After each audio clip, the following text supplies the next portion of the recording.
Shabbat Shalom, everybody. We have quite a few people that are sick today at home, so we pray for them. But in the name of Yeshua, be with all our brothers and sisters that are not feeling well. Raise them up, and you know what needs to be done. In Yeshua's name, amen. I forgot my book. We have Moshe here today. We've been blessed.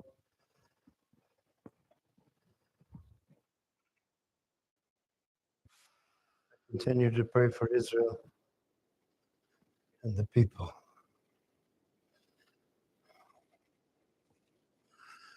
Today we brought back the Torah scroll. This is a great day. Blessed Adonai, the blessed one. Blessed is Adonai, the blessed one, forever and ever. Le'olam vayed. Blessed are you, Adonai, God, King of the universe, who selected us from all the people and gave us his Torah. Blessed are you, Adonai, giver of the Torah. Amen. Blessed are you, Adonai, God, King of the universe, who gave us the Torah of truth and the life of eternity he implanted within it. Blessed are you, Adonai, giver of the Torah.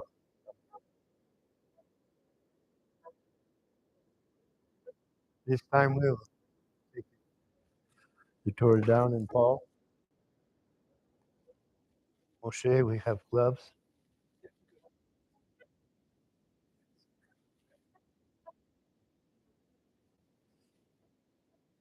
You want to?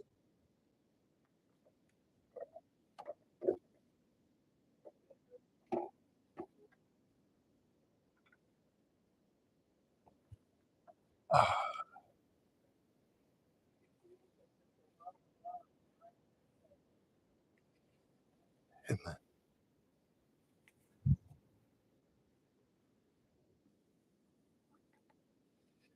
You tell us.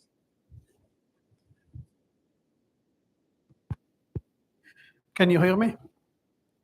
Okay, so every year, right after Sukkot, we are rolling back the scrolls. It's too much, or you hear me well? Okay. Okay.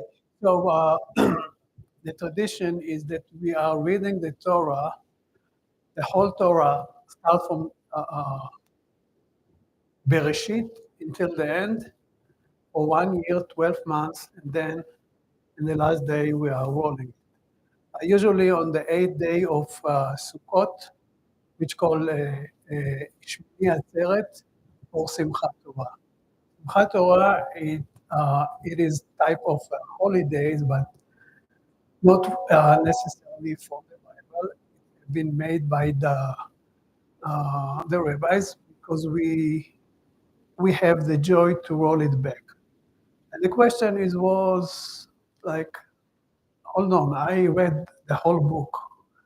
Why do I need to read it once again every year? I mean, like uh, every year for 50, 60 years, you are reading it and again and again.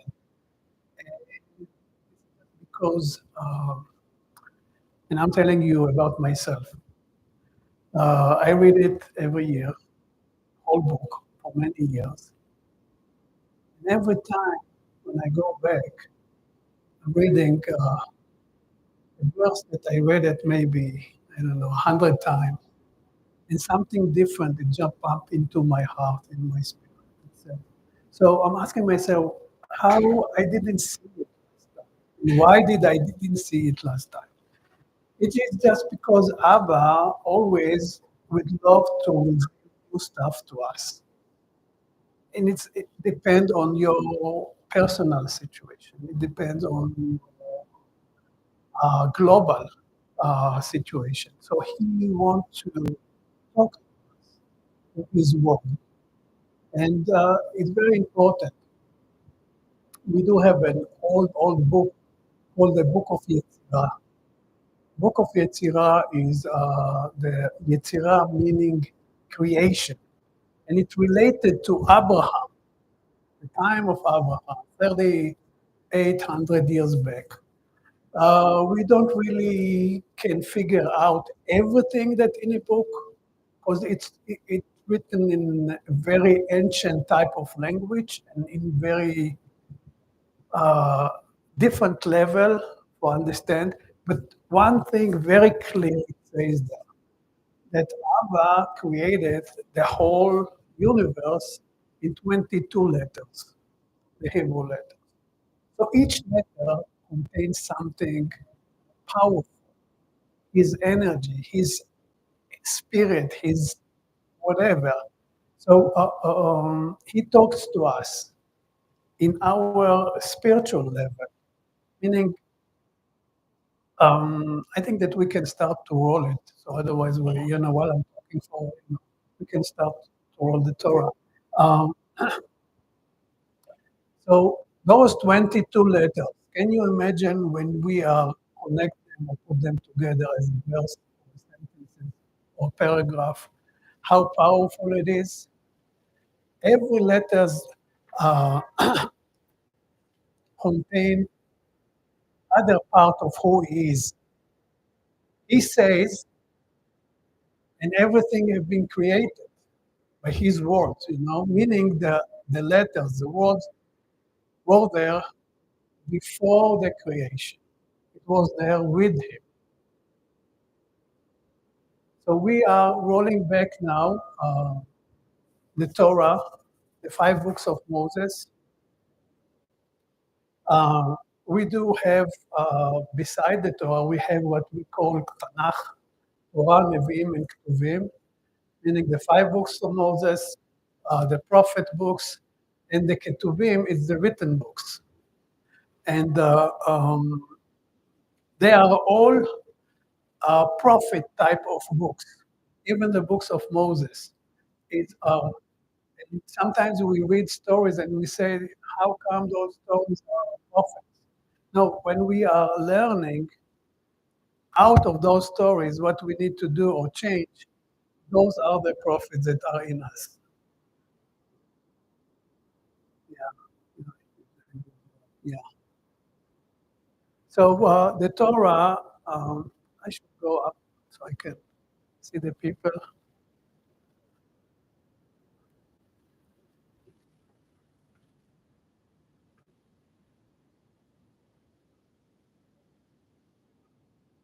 Torah is like a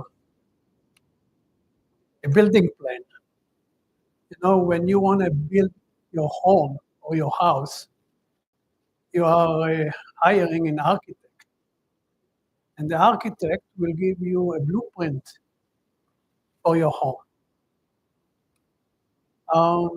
If I will build my home and I will ask for an architect to plan my blueprint, I might look at the blueprint and not really understand what it says there.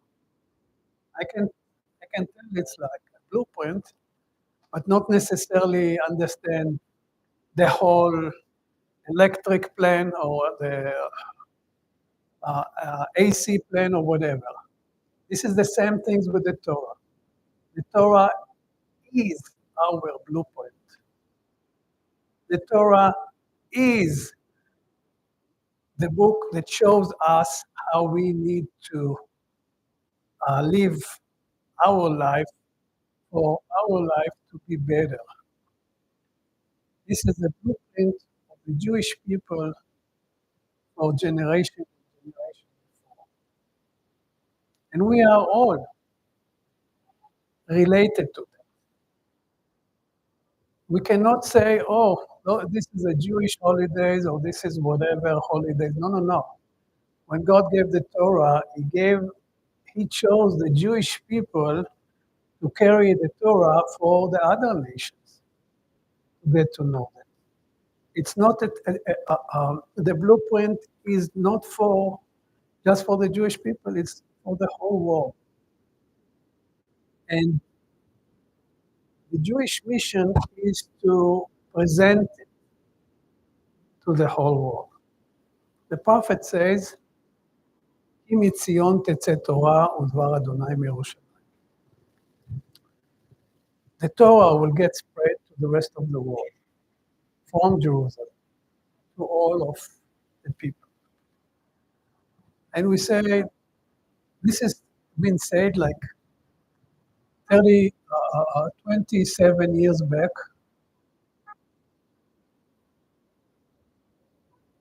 And how it's going to happen? But now we have 1.5 billion people that they call themselves Abrahamic. They can be Christian, they can be Messianic, they can be whatever. We have 1.5 billion people that by knowing or not knowing, they are carrying the Torah, they are carrying the Bible with them. And if you check, first of all, check everything I'm saying. Don't just in a synagogue when a rabbi talk, I go immediately home and check if everything he said is right. So please check me. Don't believe to any. So there is 1.5 billion people that are carrying the Torah. So the prophecies of 2,500 years back have been fulfilled. I mean, when you would think about it at that time, such a small group of people are saying such a thing, this is going to be so popular. This is the most popular book on earth. They print it in Chinese, in Japanese, in English, in French, and also in Hebrew. Yeah, there's a joke. Yeah. You should laugh. Uh, so this is our book, and this is the book that shows us, who we are. See how beautiful it is. It's like a book that will remember for you your memories. Let's think about it for a second. If I will just erase your memories from your brain, I don't think that you are going to be who you are. You'll be something, I don't know. You probably will not even recognize yourself. This is the same thing with the Torah. The Torah, it's reminding. We do the Chagim, we do the holidays, we do the regalim, just for us not to forget our identity. A man with no memories is not the same man with his own memory. So a Jew is a very simple man. He asks just for, you know, a place to live and be free to study or not to study his culture, his Torah, his Bible, or whatever. From the Second Temple period, 2,000 years back, Israel had been scattered all over the world, and nobody really liked them. They had to escape from one country to another. And still, nobody really liked them just because they didn't want to give up one thing, their faith. Judaism, it's not a religion that they will go out there and will try to change other people's heart and make them a Jew. No. They want to study it. They want to learn it. They want to be attached to it. They want to be connected to it. And if you want, you can. But I'm not a kind of, I would say, missionary type of religion that I will go after the people to make their heart different. Because the faith in Judaism is that you cannot change a man's heart unless he would like to do that himself. It needs to be some type of a call from in you to be able to really want to have it. So, but when you hear the call from in you that you want to be, I would say, reconnected to the Torah, so you know that it is something deeper, that something comes from might be your DNA calling you, waking you up, and says, everything I know until today, and it's not necessarily something that I can, you know, connect myself into. When you find the Torah, you find home, you find your place, and you go and you check it. There's many people that will come and thinking that they are finding the Torah, just because it's cool. Everybody is going to a synagogue, and but after a while, they don't feel real connected. It might be just because right from the beginning they didn't feel the deepest, you know. When I connected to my Abba, I know that this is my Abba. It doesn't matter, if I will change my decision about him or not. He will still stay my Abba. Nothing to do with me. Like the Jewish people, it's nothing to do with them. It's something to do with Abba. Abba is the one that chose them among the whole nation. They didn't really, I'm not necessarily. Sometimes I'm thinking about myself and I'm saying, wow, much easier to be Christian or Catholic. Nobody will come after. Maybe it's better life. But unfortunately, or not unfortunately, I don't want to do that. I don't want to do the change. I want to stay who I am, and the only thing I want is please allow me to be who I am. There is yes, we are in a good time today because it's like, just yesterday we celebrated in Israel the Simchat Torah, the rejoice of Torah, the happiness of the Torah. But our heart is very heavy. Our heart is very sad. When we are looking and thinking about what's really going on in the whole world, started from your families, communities, countries, whatever, it's very sad because it seems like that the whole world is getting out of order.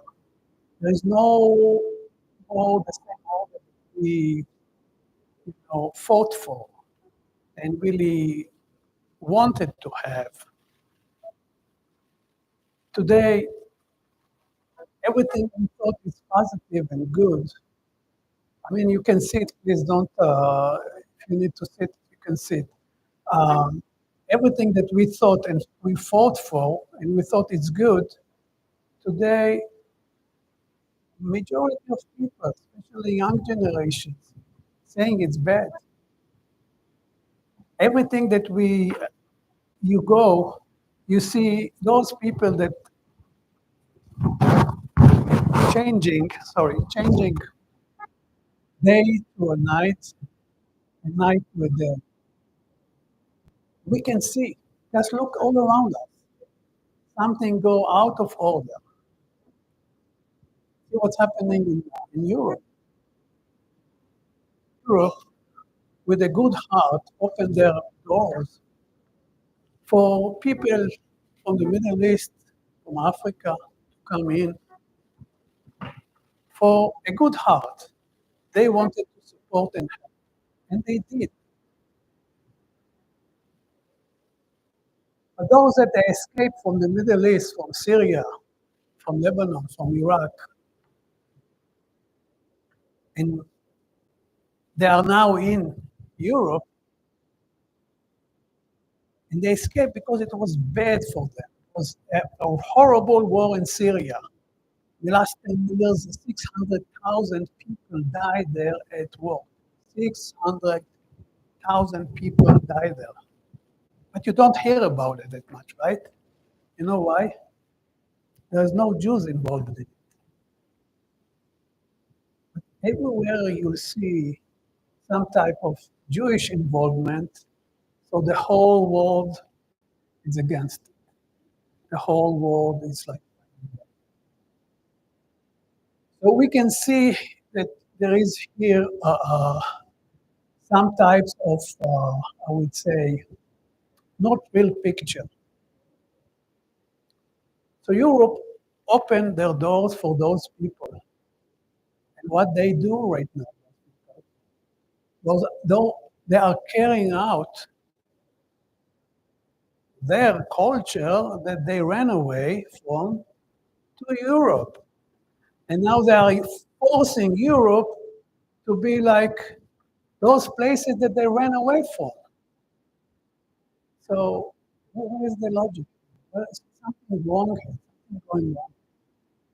I shared with Rabbi yesterday a video of 10 Muslims, Palestinians groups here in America that gathered together a few weeks back in north part of America in Detroit, and they talked about burning and destroying the whole American, and they call it empire, and they want to apply their Sharia law.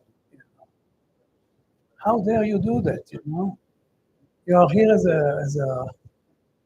a people that coming and enjoying the freedom, and you want to put us all in jail back, you know, in your culture, old culture. So are we in the end of times? What it is, the end of times or end of the days?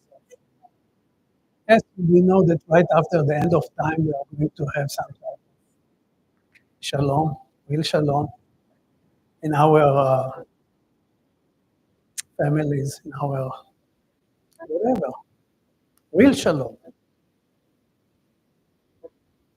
So when we look around and we see,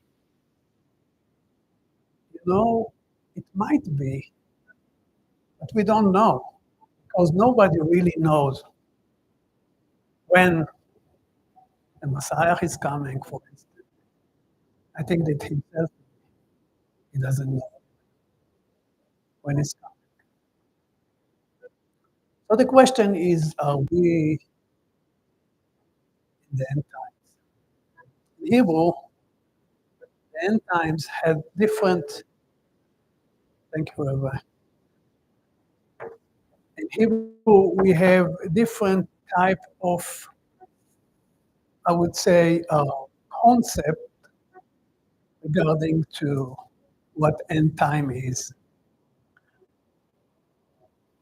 We call it Achrit Hayamim.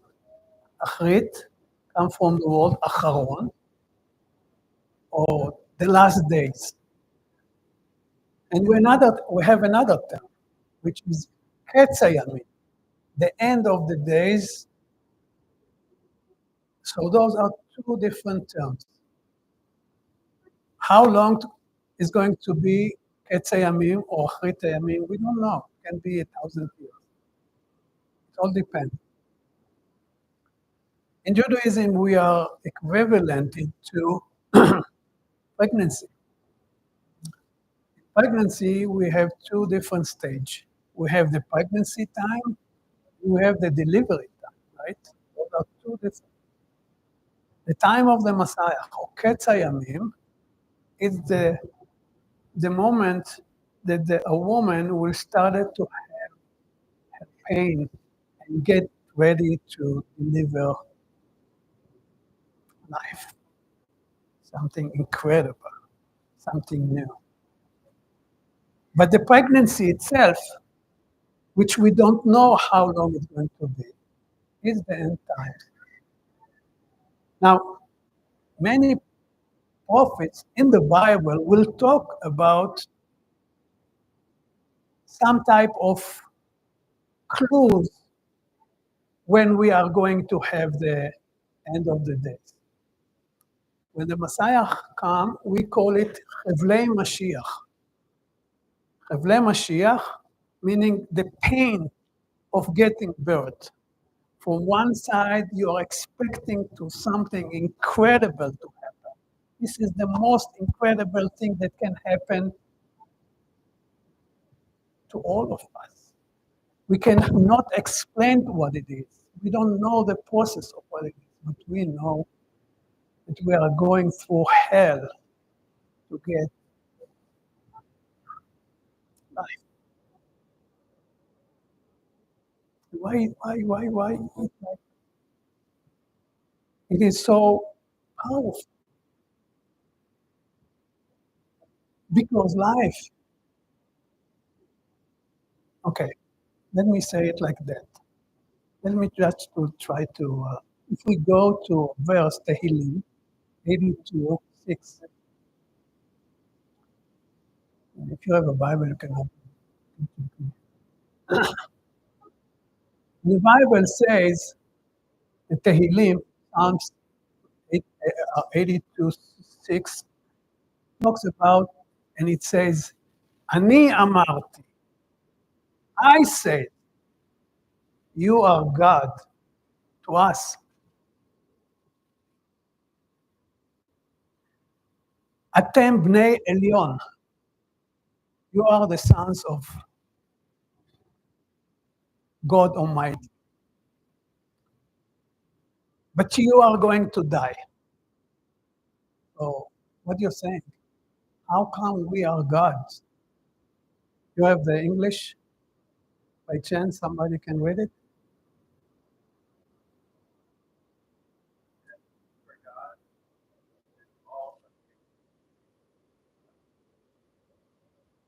And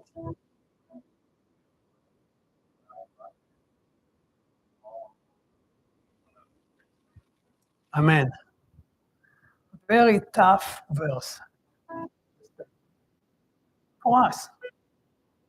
But let me break it for you for the Hebrew eyes. Okay? And then I will go back to the delivery time of a baby. If we are thinking our body, including our heart, our brain, our hands, legs, or whatever, controlled by us, even my body, controlled by me. But who am I? Me? I'm controlling everything. But who am I? Who are you? I mean, hold on. Did I ever thought about it? No. I am the living part that in me.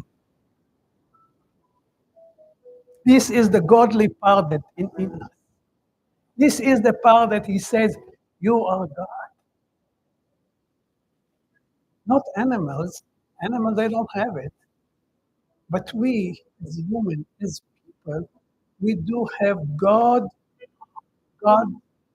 in us. From the moment that Abba breathed life in us, the moment that the baby come out and he just, this is the part where God came in. This is the godly part that in us. But just a second. I know you are my sons. But don't forget, you are going to die. This is the difference between you and me. I am eternal. But you, one day, will die. And I'm going to give it to you, this power that in you, that this is me, just for a short time. You do something good out of it. Do something for you, for yourself, for your family, for God, for the humankind. Be nice to each other. Be nice to yourself. Forgive yourself. Forgive other. Division is just from the devil. Division just comes from the Satan. Because when he divides us, it's easier for him to control us because we are wicked. So he will bring those stupid things in your head in the name of God to divide you. To tell you, guys, this is not the right way to do that. Oh, Sukkot, No, I'm not going to celebrate it like the Israelis are doing because they're wrong or whatever. But those guys in Israel carry it for 4,000 years for you today to come and criticize. Be humble. Just have it. Take it with you. I don't want to say shut up, but I didn't say it. So let's go to back to the Messiah. Let's go to back to the delivery time when we are. Oh, sorry. What did I do? Oh, can't do that. Thank you. Sorry. So here we are. Every child that we are having now is Abba.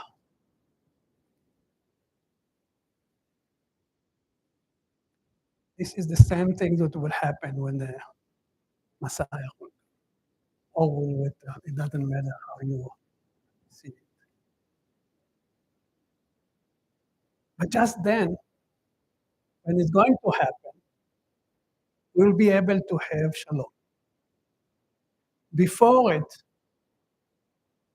we can pray for shalom. We can seek for shalom,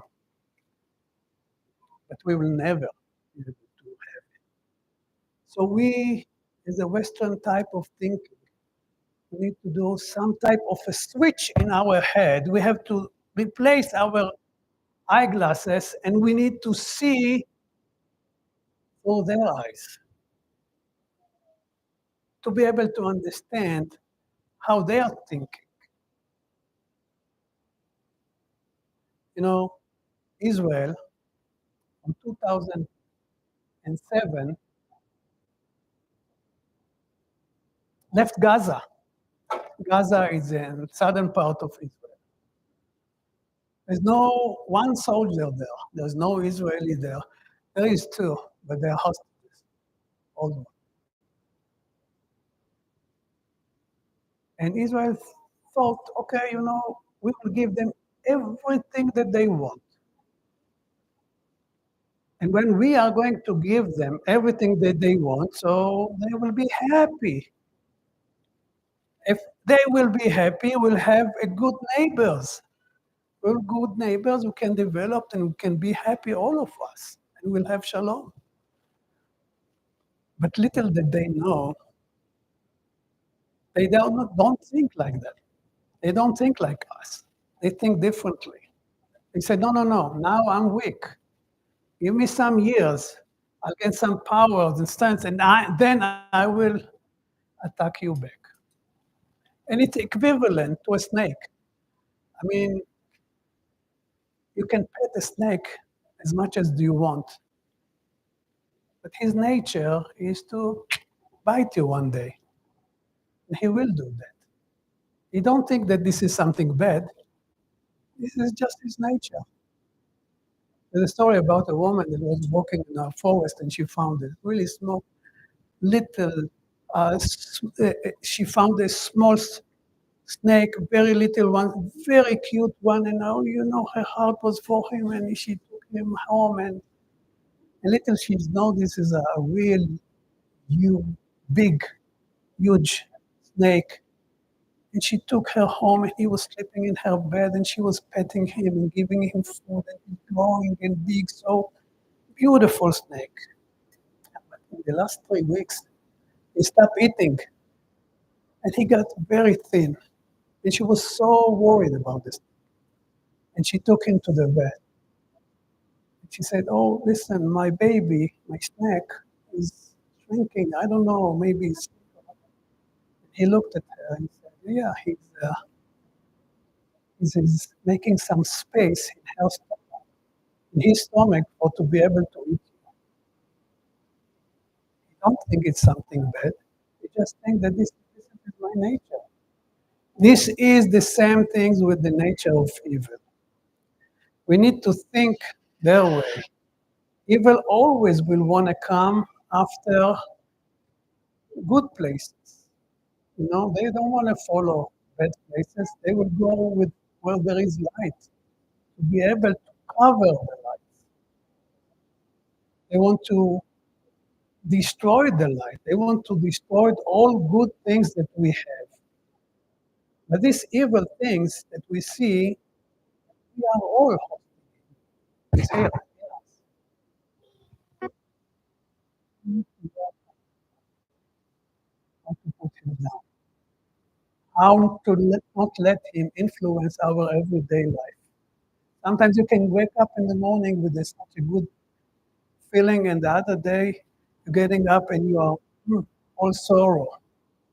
It's just because he's trying to take the joy out of your heart.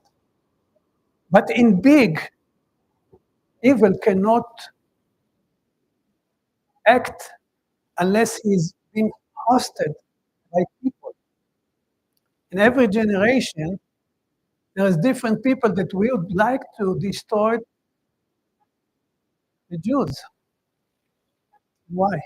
Why to go after Jews? Because Jews represent something that it's compete to what they represent. Because Jews are the firstborn, and they want to go after them, and they want to destroy them, and they want to kill them. Today, just last night, Israel went all the way 1,500 miles from Israel, and they attacked back the Iranians. But they did it very carefully and very limited uh, attack. They attacked that military type of facility in Iran. And in purpose, to show them, yes, we can get to you, and we can hit you even before you know that we are here. This is how Israel is doing their war. It's just a warning sign for you. Why? Because there is some big countries that will limit Israel from doing what they need to do.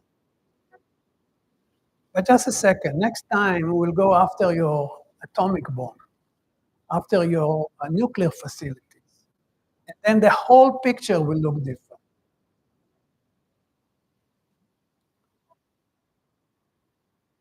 How it happened?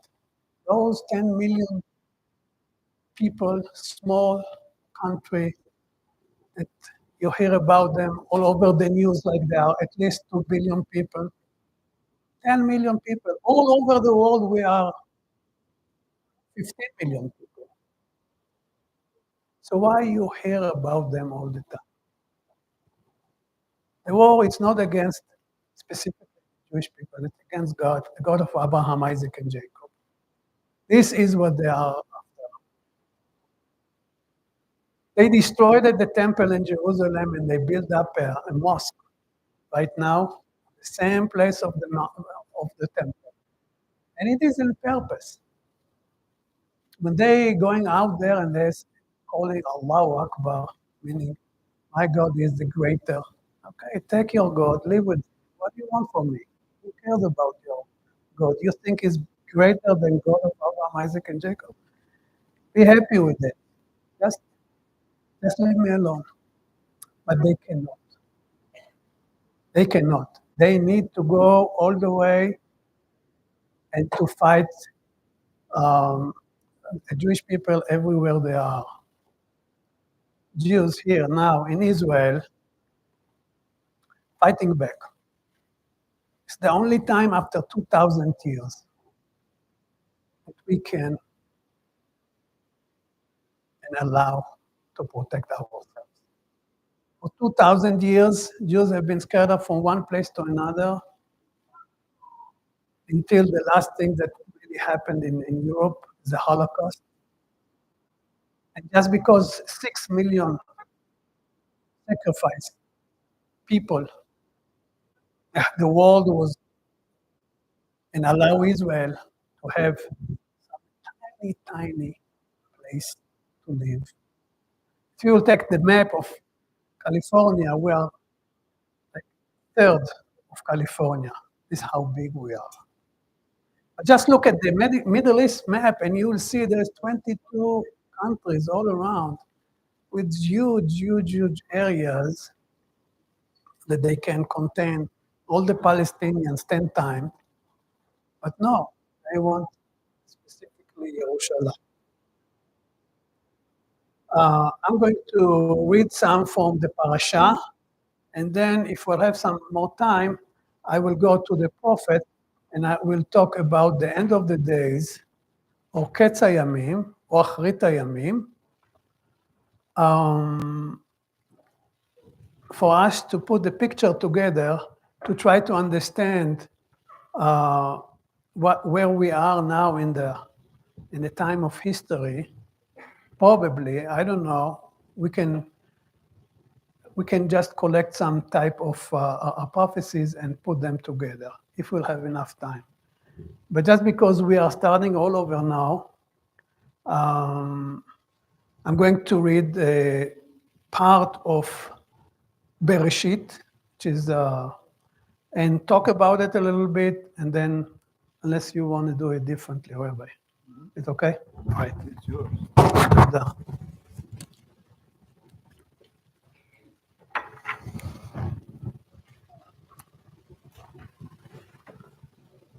בראשית ברא אלוהים את השמיים ואת הארץ. בראשית ברא אלוהים את השמיים ואת הארץ. והארץ הייתה תוהו ובוהו, וחושך על פני תהום, ורוח אלוהים מרחפת על פני המים. ויאמר אלוהים יהי אור. וירא אלוהים את האור כי טוב, ויבדיל אלוהים בין האור ובין החושך. ויקרא אלוהים לאור יום, ולחושך קרא לילה. ויהי ערב, ויהי בוקר, יום אחד. I will continue with, but right now let's concentrate on those 4 or 5 verses. This is the whole Torah, right? And we talked about it and we said that this is, do you hear me well? Or? And we said that this is the blueprint of all humankind. So Abba, why did you start your blueprint with the letter B? Bet, Bereshit. Where is the letter Aleph? What's wrong with you? Did you forget about the Aleph? This is my blueprint. Where is the Aleph? Guys, the Aleph is not for you to know. You will know just from here to the letter Tav in the end. And you will know just what is in between. But the Aleph, it's for me to know. Are we curious always how everything looks before the creation? What was there? Did you ever think about it? It's type of mystery. But sometimes he likes to play with us like that. He's like I would not say baby, but you know. So Bereshit, in English, it will translate it to in the beginning. The Hebrew, he says, no, it's not in the beginning. It's come from the word Rosh, head. So in the head of, I started to do this and this. And the question is why? Not in the beginning, just the head. And if you will go and read the parasha or the Bereshit in Hebrew, you'll find out that the whole parasha describe getting birth to the world. So God get birth to the world. For him to be that attached to it. He was just creating it. It's just creation. It's nothing, you know. I take silver and gold and I'm making rings. But can I create the gold? Cannot. I wish, you know. So this is the thing. This is a process of getting birth of the whole blueprint. So when you look at that way, you right from the beginning understand the relationship in between God and His creation. Why did you need to create it? You know, you're bored out there, you know, you didn't nothing better to do to create, you know, such a creatures that they are the only one that not really obeying you.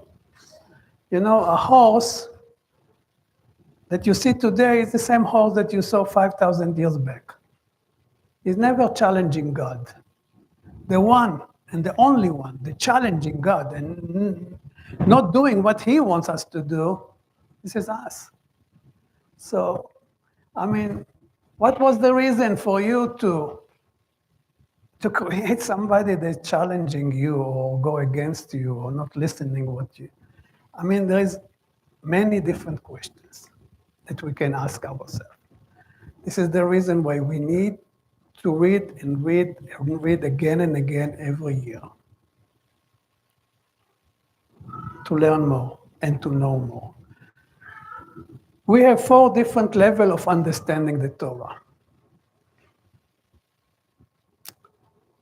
There is a level that I can take a young child and I'll tell him about Noah and, you know, Noah built up an ark and beautiful, you know, and he got some animals in it, and he will understand it and he will enjoy it and he will, you know. But when we, somebody little elder than reading it, we have a different type of understanding.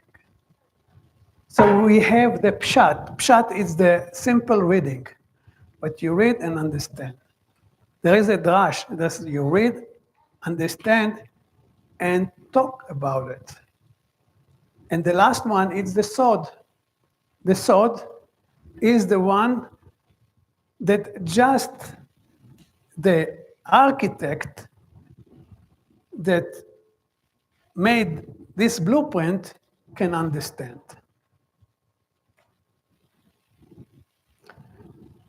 There is no one, or hardly no one, people that will be understand the whole blueprint all the way to till the end. So this blueprint that we have here, if we will follow it, our life will look different.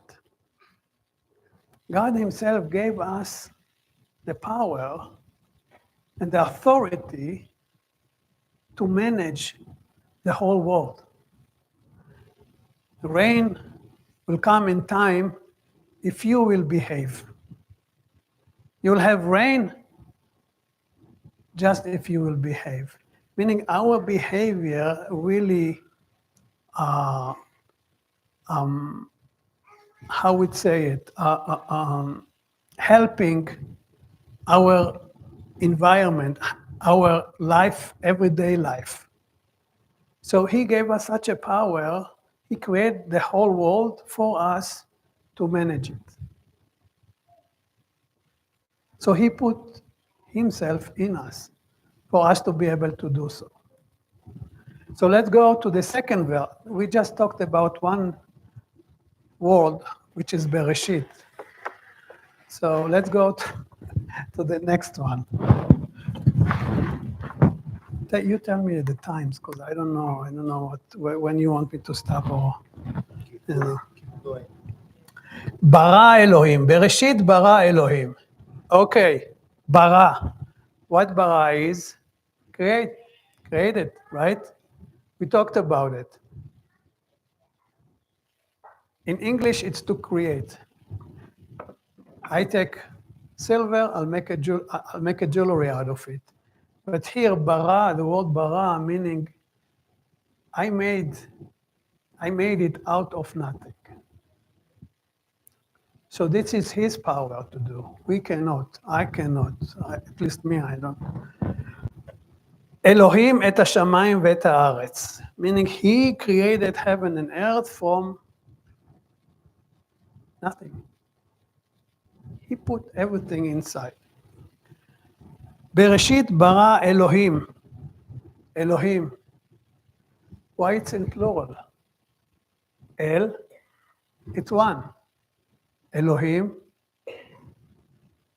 it's plural. So hold on, Abba, just a second. So you have some other different gods with you there that you don't tell us about? So, okay. And I know that this type of questions are going all around for many generation people, especially those that they are trying to criticize Judaism. They are going to this world and that's because they don't understand it very well. And there is some type of answers for it. First, we know that there is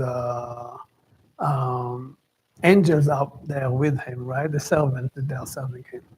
So maybe it's plural because they are there with him. One answer. The other answers, which honestly, we don't know, but we are assuming that it could be. The other answer is that people don't understand what the meaning of El, and they are translating it immediately to God. El, Aleph Lamed, like you said, El Shaddai, God Almighty. But here El is in the sense of power. In Hebrew, El is power. So Bereshit bara, the one that holds all the powers on earth or in the universe, he is the one that created everything. Is this clear? Or I can explain it again. I know it's not easy. But El, you can see El Shaddai. You can see Elohim. You can see El Rafa. You can see El repeating in different type of characters of God. Right? El Rafa is the power of healing. El Shaddai is the power of plenty. Shaddai is the breast of a woman. Shaddai, because a woman bring life and the baby will eat from the bread. It's life. So we do have different type of characters that are related to Abba. But the only name that he has, which is the greatest name, is Yud Hey Vav Hey. When Abba met Moses, and with the burning bush, and Moses was confused, like, hold on, I came from Egypt, and there's so many different Elohim. Who are you? Just tell me, who are you? And he said, I revealed myself to Abraham, Isaac, and Jacob as El Shaddai. But my name is Yod Hey Vav Hey. So he revealed his name to Moshe. I am. And you should tell them, Eheye Asher Eheye. Whoever I am, this is who I am. Just tell them. Because he said, Moses, I said, who I'm going to tell them that, you want me to set free my people from Egypt? But who is sending him? You. Eheye Asher Eheye. So in this sense, in Beresheeth, it says, in purpose, that I am the one that holds all powers in the universe. I created heaven and earth. Now it's clear? I don't know, sometimes my accent is not the best, so not everybody understands me and say, yeah, well, especially the new immigrant that's coming, they have a heavier accent than me, but they don't understand me at all. Uh, so, uh, so now we understand what El mean, right? El is the power of. So why Abba you didn't use your name, and you said you used your abilities or character, saying, "I am the one that holding all powers." Just because in that time when Moses wrote the Torah, Abba gave the 10 Commandments, Moses wrote the Torah. This is just to clarify. In the time that Moses wrote the Torah, all surrounding him with many different nations, with many different cultures, and they had many different gods, the sun, the moon, whatever. And they related to the sun a power, and they related to the moon a power. But this guy here said, no, no, no, I'm holding all those powers because I am the one that created all of them. So this is Abba. And we are still on the third word of Beresheeth. So now you understand why we need to sometimes to read it once again to remember what, you know. והארץ הייתה תוהו ובוהו וחושך על פני תהום ורוח אלוהים מרחפת על פני המים. And the everything around it, it was like a vegetable salad, tohu vavohu, like cucumbers with tomatoes or whatever. It was a whole mess. And Abba came to separate those mess, to separate the cucumbers from the potatoes or whatever there is there, and to give us a new order. Something else. And it says, ורוח אלוהים מרחפת על פני המים. And the Spirit of God is floating upon the water. Oh, it's so beautiful just to hear it, you know, to read it and to.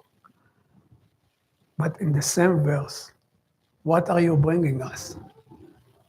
וחושך על פני תהום. And darkness upon valleys. Wow. For one side, you gave us such a beautiful scene, you know. Your spirit, Abba, Ruach Elohim. And then in the same verse, you are mentioning the darkness. Yes. I'm going to tell you one thing, that this darkness needs to stay upon the valleys. This is his place. Don't let the darkness go out of there. Because the moment that you do, the moment that you pet him, the moment that you think that you will fit him, the moment that you think that you'll treat him nice, he will stay in the valleys. No.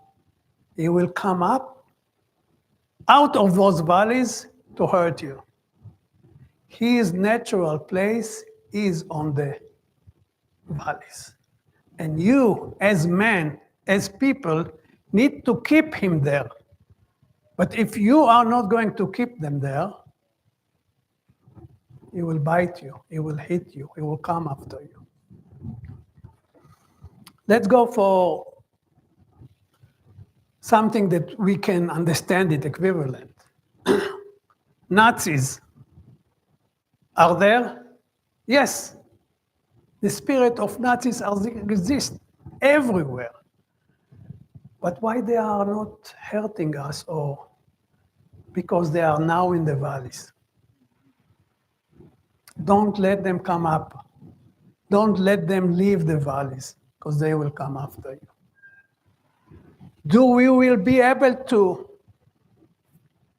destroy the evil spirit of Hamas, of Iran, of Hezbollah, of whatever?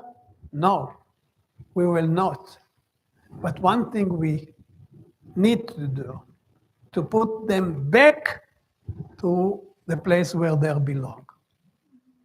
and then we will have some type of shalom for a period of time. And again, when they will lift their head to try to hit you, have to put him back to their place. And this is what we see today. This is the game.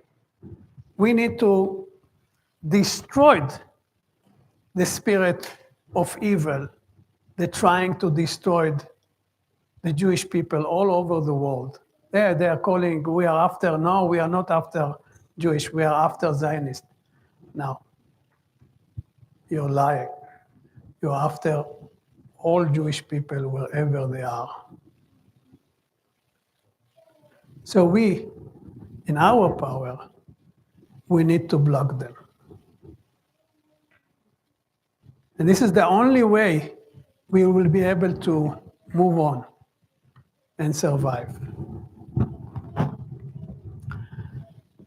ורוח אלוהים מרחפת על פני המים, ויאמר אלוהים ויהי אור. God says, ויהי אור, and the light is come. And here we are with the light. But see what he says right after. How you say in English? Let be light? Yeah. He spoke it. He said it, and the light come. ויהי אור, וירא אלוהים את האור כי טוב. Oh, he was happy about the light. This is good. Those are my people. I like it.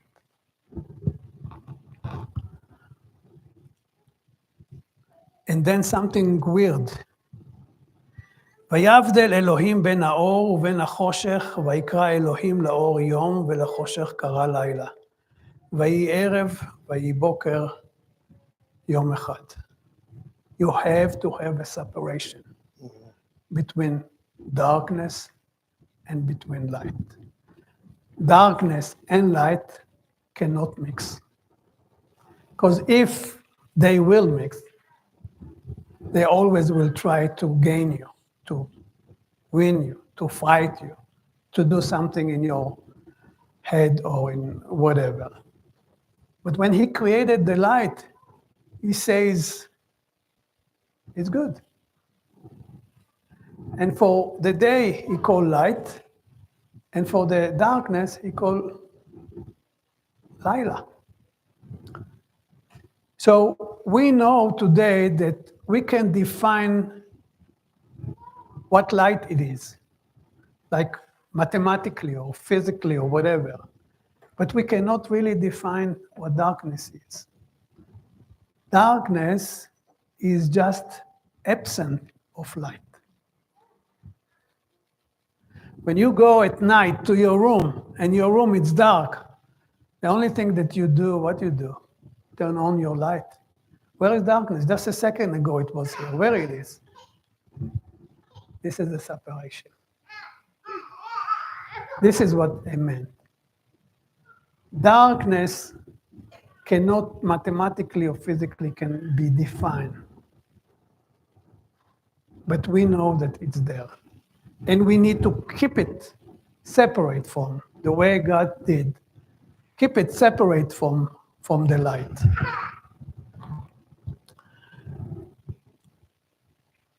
ויקרא אלוהים לאור יום ולחושך קרא לילה ויהי ערב ויהי בוקר יום אחד. So this is just a little things, about what we see in the scriptures, how deep the scriptures can be, and how unique it can be, and how much, I would say, enlightenment, how much rich it is, and how much rich it is, especially, I think, in Hebrew. Because when he spoke, and I do believe he spoke in Hebrew, not in Greek and not in Latin and not in... So when he says to us, guys, read it. Take it with you wherever you go. It will help you. It will calm you down. It will make you happy. Just act and react to this. So now it was the Beresheeth, just small part of it. Usually there is 7 people that will come up and read the whole Beresheeth, the whole portion. The first one will be Kohen. The second one will be Levites. And the rest of the 5 will be Israel. Not Levites and not Kohanim. They will read it. So yeah, this is how it goes. So we are reading the parasha all the way to next Sukkot, and then we are starting again. So how long do I have, Vicky? Well, what time is it? I'm sorry. It's 12:15, so we're good. No, we're good. Okay. So here we are. I want to talk a little bit about where is my heart today. And I'm sure that our heart, all of us, is there, Israel.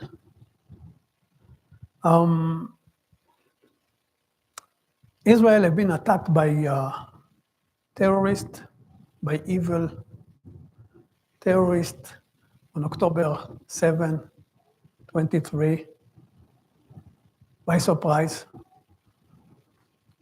And they killed, and they did. I don't want to, to give too much because there's kids in here. But you know exactly what they did. So my question to you guys, do you think that there is any humankind that would do that unless he carry devil in his heart? I don't think so. They carry evil. And they attack Israel. But little did they know that you can play with the tails of a lion, but don't pull it too big. Don't pull the lion tail too much, because he will get mad. They don't know who is the Lion of Judah. But the Lion of Judah is there, and he is strong.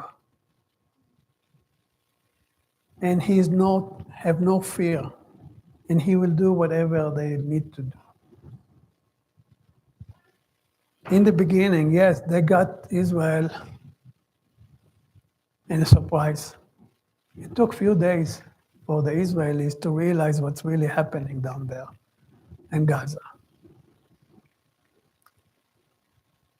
But if you would hear the stories of those ordinary people on the kibbutzim or in the moshavim or those cities surrounding Gaza, how much care they had and how they did fight back, women's and men's fought back those monsters that came for one reason, to destroy it.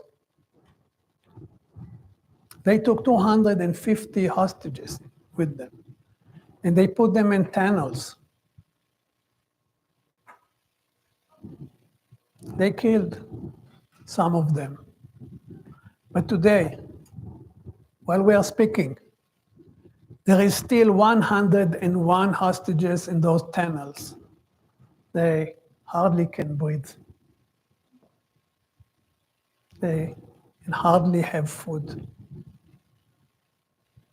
And most likely, and the worst things, they don't have hope. They don't see the light in the end of the tunnel. Because they are there more than a year. Those Palestinians, Hamas, crying out to the whole world, oh, help us. Give us those faces on October 7, all of them, will rejoice and happy about what they did to the Israelis. But now that they are in a weak type of point, they are crying out the rest of the world, help us. Because this is their nature. To kill and then to cry out. Why you didn't think about it an hour before you're starting your attack? Why did you think that you will be able to defeat those Israeli guys? Why? Because you thought that those are kids that all they care is the TikTok or internet? No. Those are our children's. They saw us fighting. They saw the fathers fighting. They saw the grandfather fighting. They saw the grandma fighting. And this is in their DNA. And you'll not be able to take it away from them. You can hurt them. But right after, you will hear and you'll see their capabilities.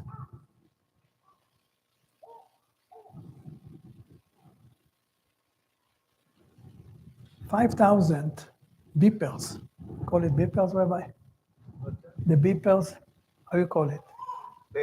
Pagers.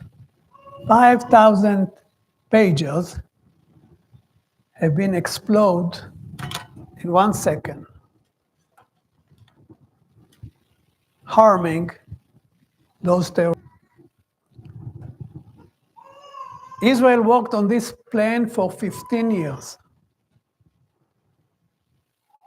And the moment came and just push a button, one little button, and just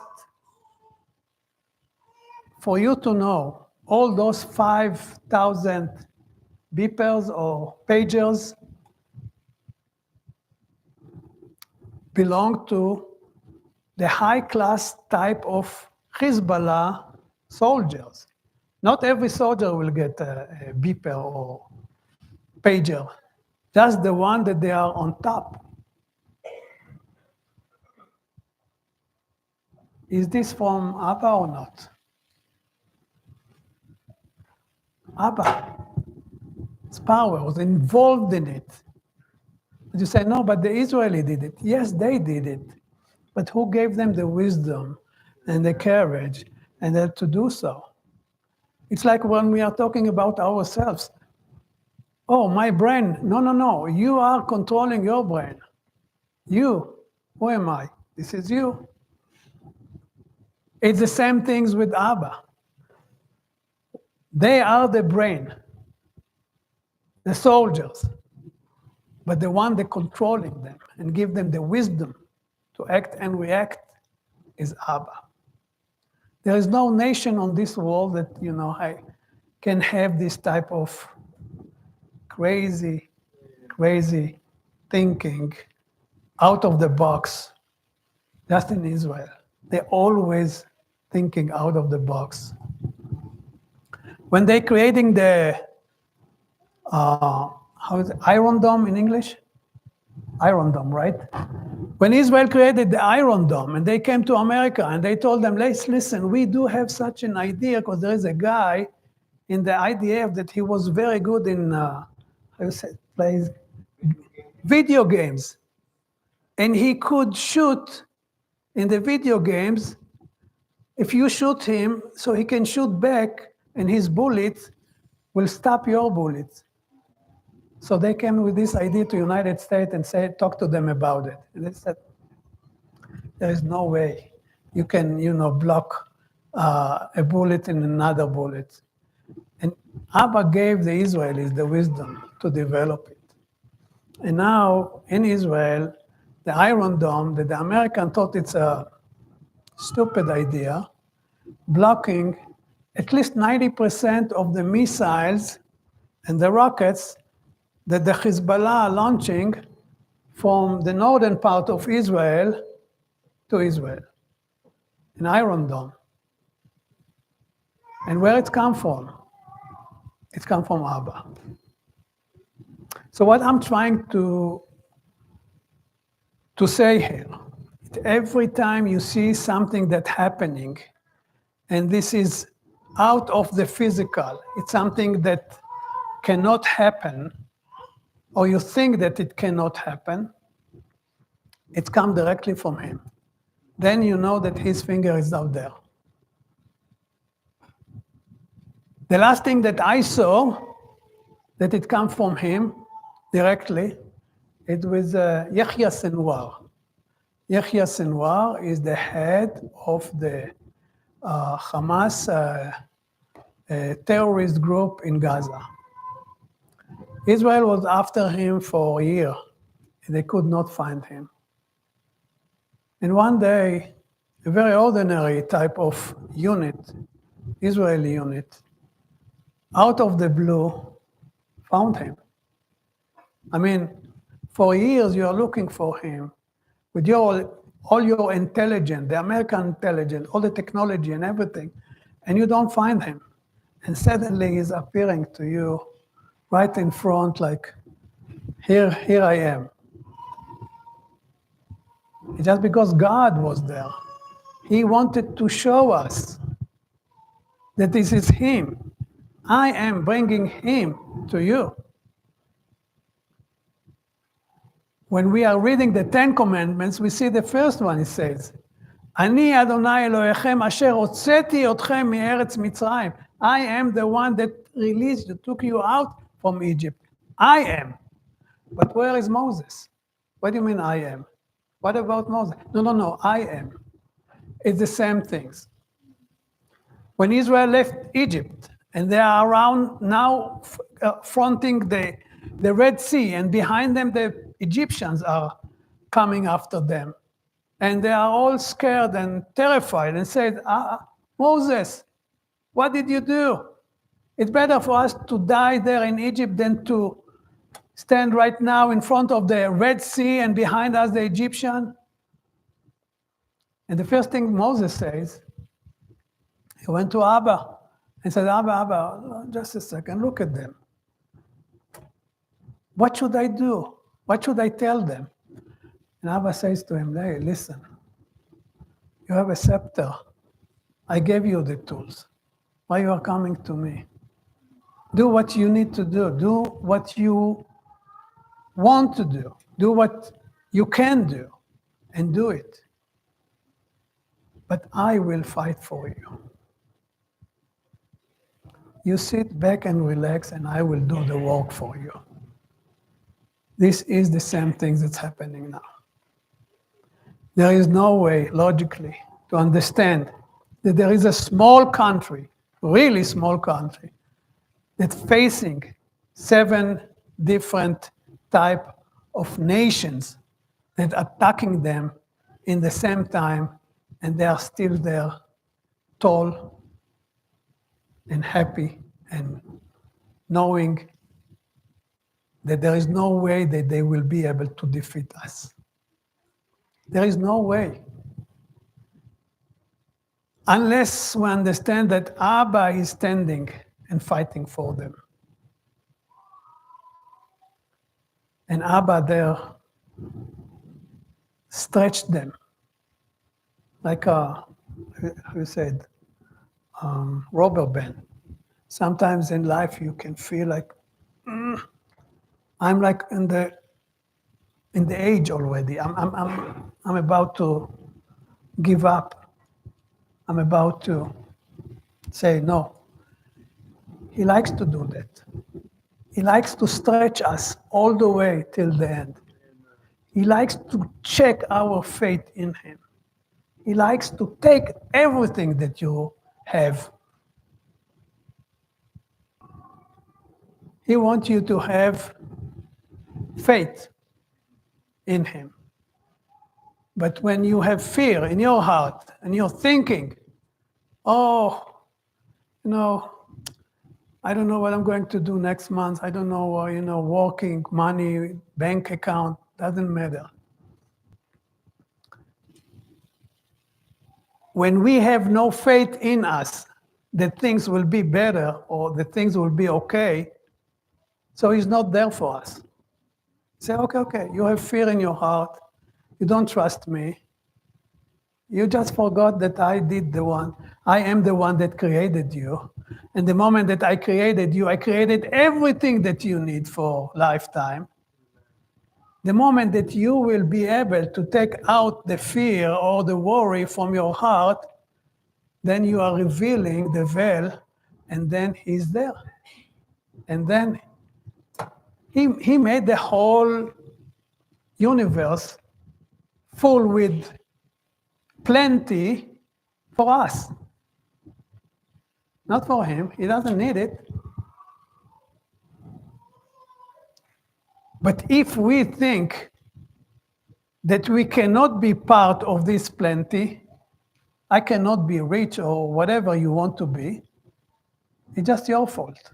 It's not his. He's creating everything for you.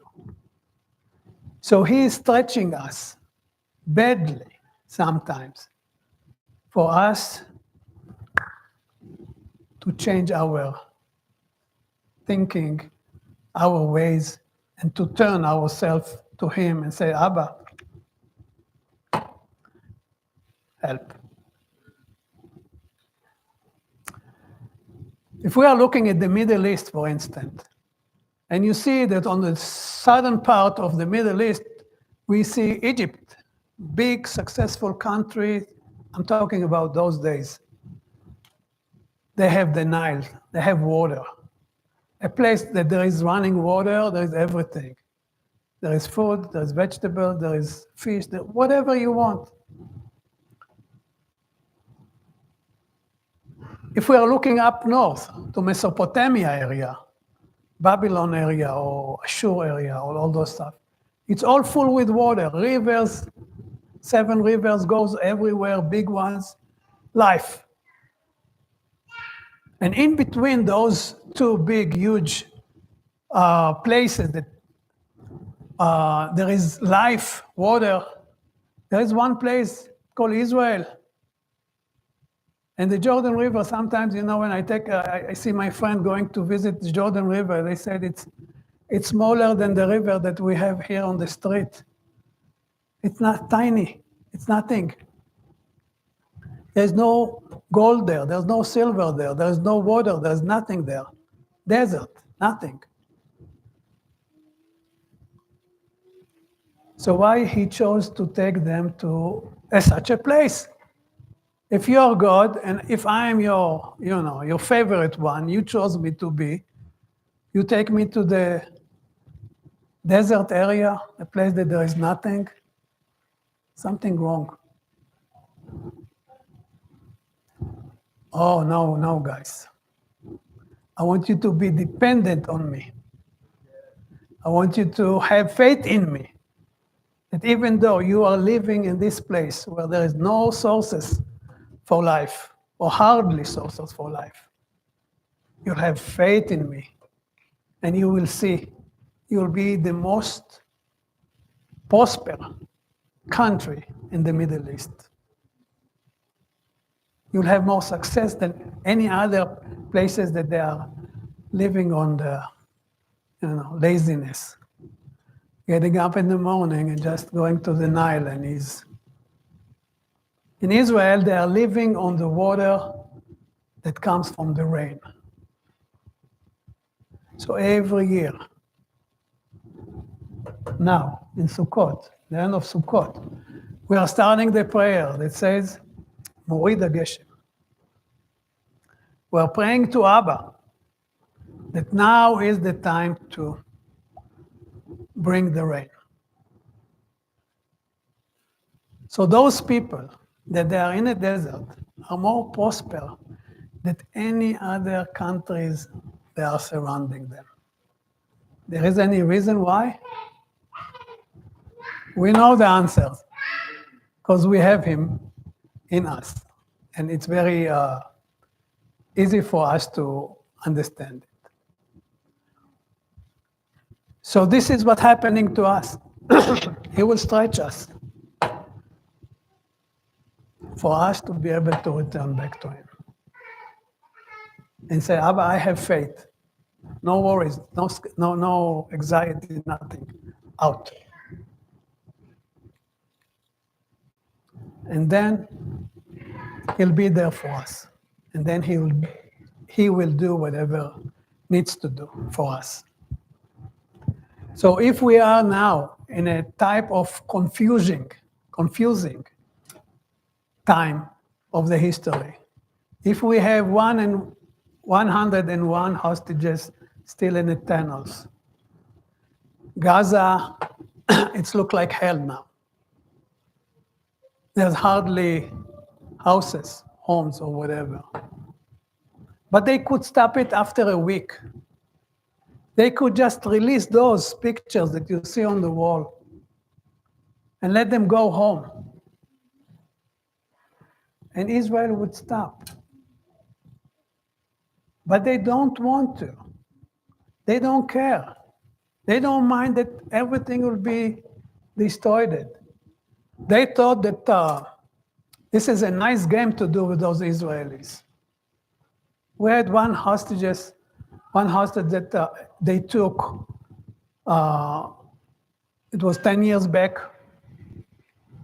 And it was 5 years negotiation with the Hamas to release one soldier. For more than 1,000 terrorists, Israeli released more than 1,000 terrorists to get one soldier back. And the negotiation was 5 years.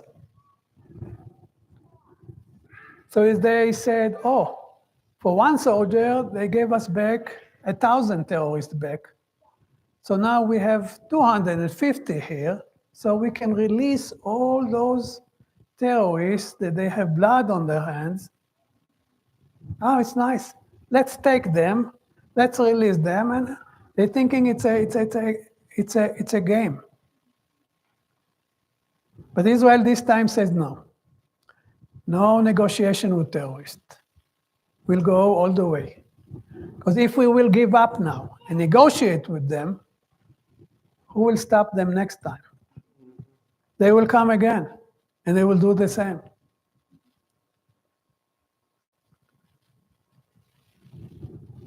They did attack Israel, not by the plan.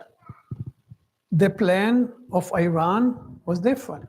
You know, Iran partially weaponized the Hamas in Gaza, and they're doing the same things with Hezbollah up north, and they're doing the Houthis in Yemen and Iraq and Syria, all over Israel. There is a belt of choking Israel all around. And their plan was, we need to be patient. Let us finish our nuclear weapon, and then we will attack all of us, all the Hamas, Hezbollah, all the proxy at once, including Iraq, and there is no chance that Israel will survive. But give us some time to finish my weapon, my nuclear weapon. And they're saying it very clear, I'm going to destroy you. And you know what I learned? That we need to believe our enemies. We cannot say, oh no, he's just saying it. No, believe them. If somebody is saying to you, I'm going to destroy them, believe him. The Iranian says several times, we are going to destroy you to the bottom of nothing will stay for, We need to believe them. But Abba came and he switched the cards. And he gave some wisdom to the Palestinians in Gaza, and he said, no, you attack. The moment that they attack from Gaza, the whole Iranian plan fell. Understand what I'm saying? The plan was to attack one time from all over and destroy Israel. But Abba says, no. Yahya, called him Sinwar. Yahya, this is the time. Go and attack. The moment he did it, boom, the whole plan, the whole Iranian plan fell apart. On October 8th, a day after, Hezbollah from the north, for no reason, starting to launch missiles into Israel. For a year, for a whole year. They are shooting, we are shooting back, but not more than that. Israel needed to finish the work in Gaza before they are going up north.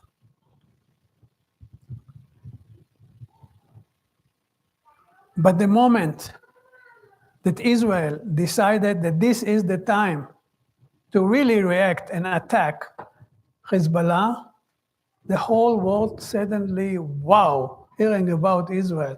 Wow, what a powerful, wow, what a, nobody take into consideration who is the one that pushing them there, who is the one that give them the wisdom, who is the one that leading them into this. And in 3 weeks, their leaders, Nasrallah, Hezbollah, that threat Israel for many, many years, gone. Who would think that you can hide 3 or 4 floors underground and somebody can get to you or hit you? But those Israeli guys, small country up there, develop something that can go all the way in and get you. Where it come from? Abba. Israelis are type of people that in their heart, they don't carry the word, I cannot do that. They always carry, yes, we can, no matter what. Challenge me with whatever you want. I can. Why I can? Because Abba is with me. When I see my kids, I know that they have it. There is nothing that is too big for them. Whatever they whatever they want, they will go after. Because they carry it in them. Yes, I can. And they will never give up with another fight. They always will fight. And they will have another fight to be able to win. Not giving up. This is the heart of the Israeli people. And besides, they have nowhere to go. Where they are going to go? They are in their homeland. He promised it to them. He said to them, oh, I'm going to inherit the land for you. Excuse me? What do you mean inherited? When I got inherited from my mom, Alea Shalom, I got it. But you inherited the land to me and I need to fight for it? What kind of heritage it is? My brother told me, no, you're wrong. He says to me, just look, every time there is a heritage, all the family fighting for it, Okay. So he promised the land to the Hebrews, to the Israelis, to Bnei Israel. And he said, this is your place. Go there. And I'm choosing my place among you. And my place is going to be in Yerushalayim. I'm going to bring my Shekinah in Yerushalayim to accomplish it. In Hebrew, Yerushalayim comes from the word Shalem. Shalem meaning accomplished, full. We have the Spirit of God in it, and we have the city itself. But when it comes together, this is Yerushalayim. The old name of Yerushalayim was Shalem. So this is the land that I'm going to give you. And this is the place that I'm choosing for. The moment you say that, you cause a problem. Now everybody want to be there. We know that the war of Gog and Magog, you know what Gog and Magog is? The Gog and Magog is the end of time. the war of end of time, the right after it, and I'm just saying what the prophet says, and right after it, we'll have shalom. God says, you will not be able to destroy the Amalek. This is my work. And I will destroy the Amalek right after Gog and Magog, right after the end of time, the situation that you are going to have on this earth. Then I will step in and I will do the change and I will bring the shalom. Just then. So if we go just for a second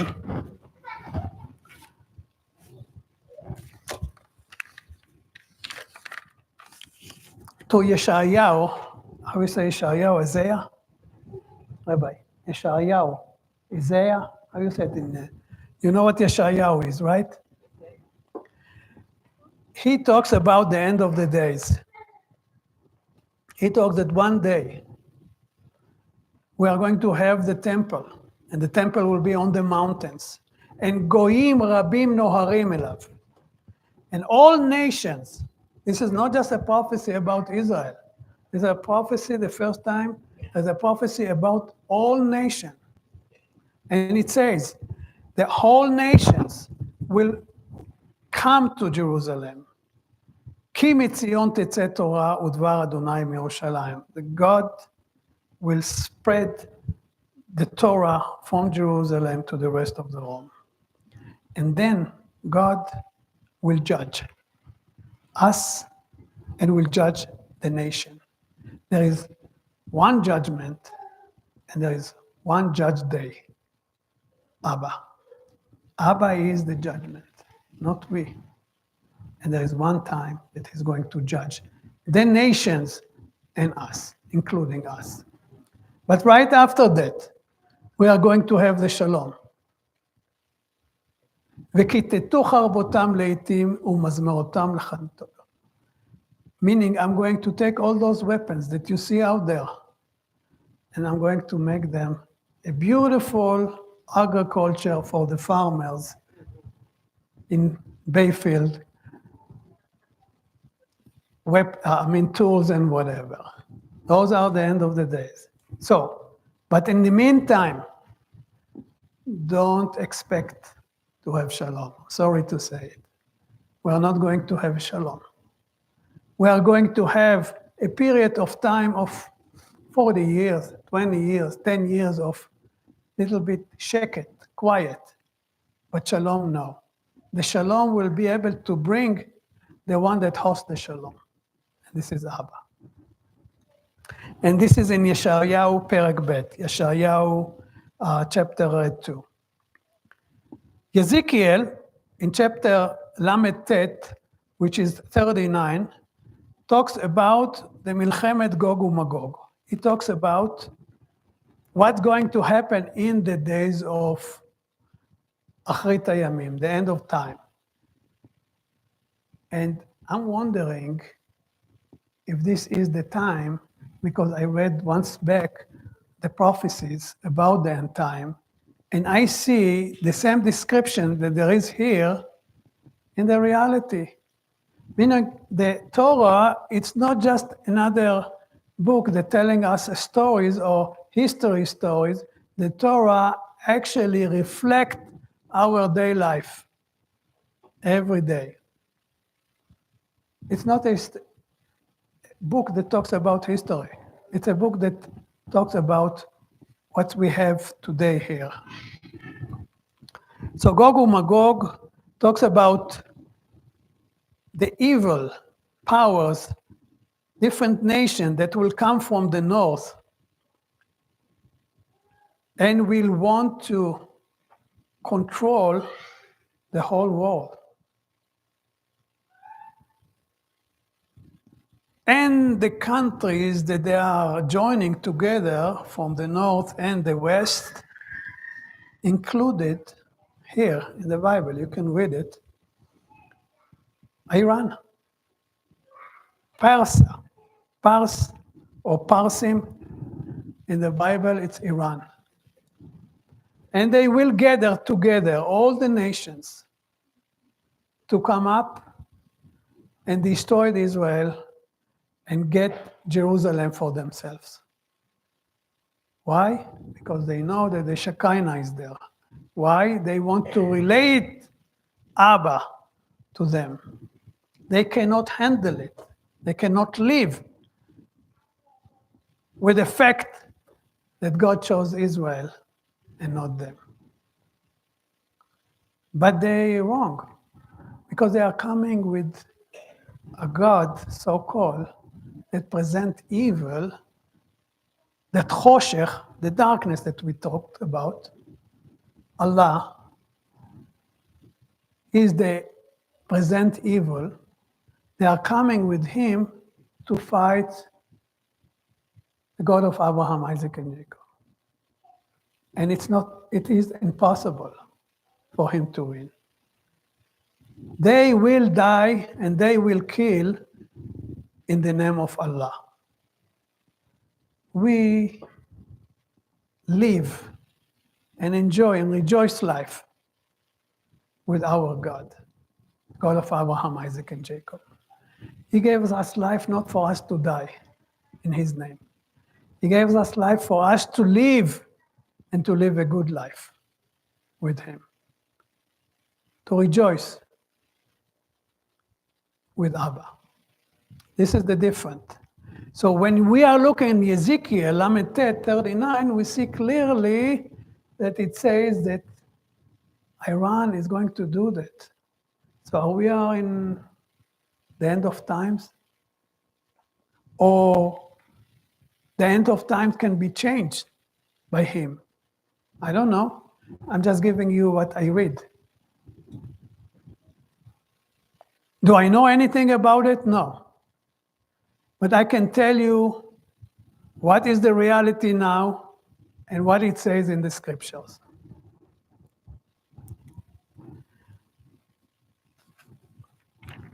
But read it. Read Ezekiel 39. It's very important for you to feel what we have in. So read Ezekiel 39. Read Yeshayahu 2. Read Micah 7. They all talks about the same things. Read Jeremiah 1. And read Zechariah 12 and Zechariah 14 for you to be able to get the whole picture. In Zechariah Yud Bet 12, נאספו כל העמים על ירושלים.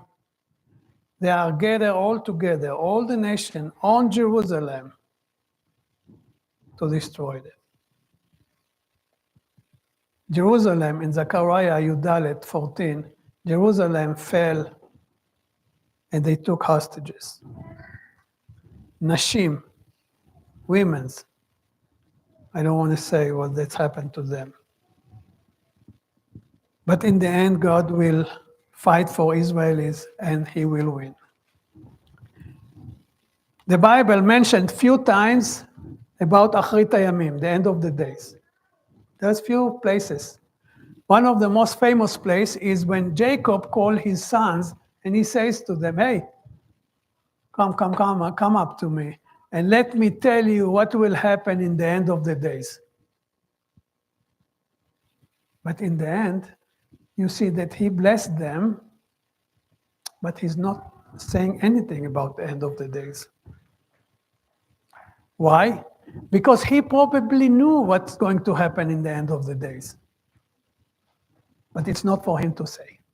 So an angel shut his mouth and didn't let him say what's going to happen in the end of the days. And I will take another 5 minutes, Rabbi, and when Abba created the beginning, he already set a timer for the end, right? There is a beginning, so it must be end. So this is the end of the day. This is the time that he said, okay, in like 6,000, 5,000, whatever, the whole new order will change again, once again. So I'm not telling you the perspective in Judaism. In Judaism, there is two places that God, we are mentioning the Messiah coming, right? One is in the book of Daniel, talks that the Messiah will come on a cloud, right? And the other time, it says that the Messiah will come on Ayir. Ayir, it's a young donkey to Jerusalem. So why do we have it two times? One time on a cloud, one time on a donkey. And why donkey? I mean, you could not bring the Messiah on Rolls Royce or, or on a plane or a donkey. What a donkey is all about. So in Judaism, the concept is that there is one time that he said, I started now and I'm going to end it there. But he gave us the opportunity to change the time. Like if I'm putting my alarm clock at night to 8 o'clock in the morning, this is what I set the time. But in this case, God said, no, you can get up in the middle of the night and you can change the setting that I did. Meaning our behavior can change the end of the days, the setting of time that he set. And there is two conditions that we can do that. One condition is that we are all going to be very bad people, like the generation before Noah. The generation before Noah, it was like, which is a beautiful subject, but next time. So bad people, he destroyed them and changed everything, right?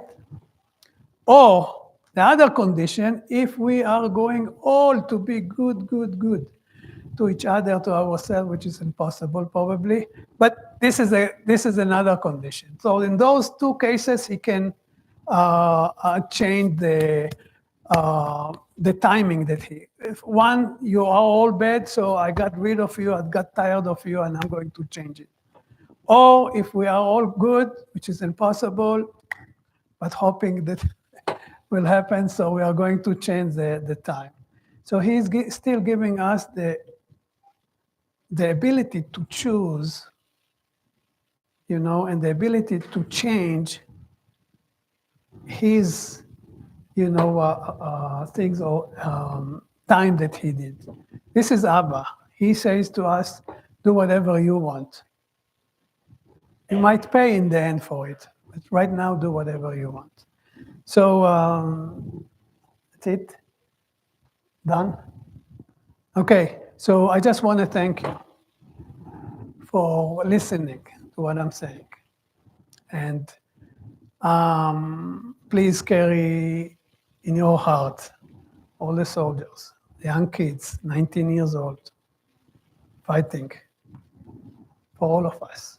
They are right now blocking evil to get spread to the rest of the world. Israelis are doing a fight for all of us, wherever we are. It's not just for them. They know why they are there. And they are fighting. And they are strong and resilient because they are alliance. I was once, when I was young, I was part of them. I was many years in the IDF. I did join the war in Lebanon. I did join different other stuff. And I know what they are going through. And every prayer that you can add to the bucket of prayers that people are praying for him, for Israel, would help and will do the change. And just before you go and pray, you have to have a faith that your prayer will help. If you just pray for the prayer, no. Have faith in your heart. Every word that you say, every request that you ask from God, is going to happen. This is our way. We are the people that carry God's Spirit in our heart. We are the people that they are not giving up. All of us. I'm talking about us. I'm talking about you. I'm talking anybody that have some type of God in him. I'm talking to the people that understand that there is something above the physical. Have faith and then pray, knowing that it's going to happen. And ask from Abba to protect those kids, to protect those children, that they are going out there with a lot of strength. And I see them every time before they are going to any mission. They are gathering together and they are praying for Abba, for protection. And they are going out there and they are fighting. For all of us, wherever we are. And I want to thank you, Rabbi and Vicky, for allowing me to be here. And Toda Rabba, thank you.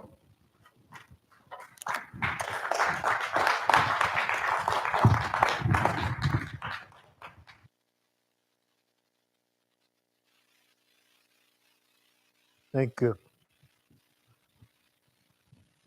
This time we do the Aaronic blessing.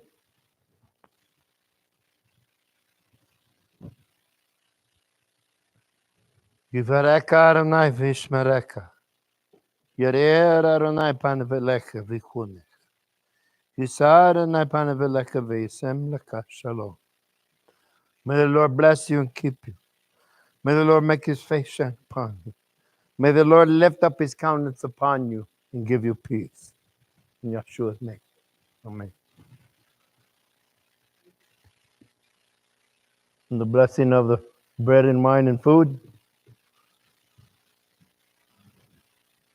Baruch atah Adonai Eloheinu melech haolam borei pri hagafen. Amen. Blessed are you, Lord our God, King of the universe, who eats the fruit of the vine, the bread. Baruch atah Adonai Eloheinu melech haolam moti lechamim haaretz. Amen. Blessed are you, Lord our God, King of the universe, who brings bread from the earth and all kinds of foods. Baruch atah Adonai Eloheinu melech haolam borei minei mezonot. Amen. Blessed are you, Lord our God, King of the universe, creator of all kinds of foods. Shabbat shalom. Thank you, Moshe.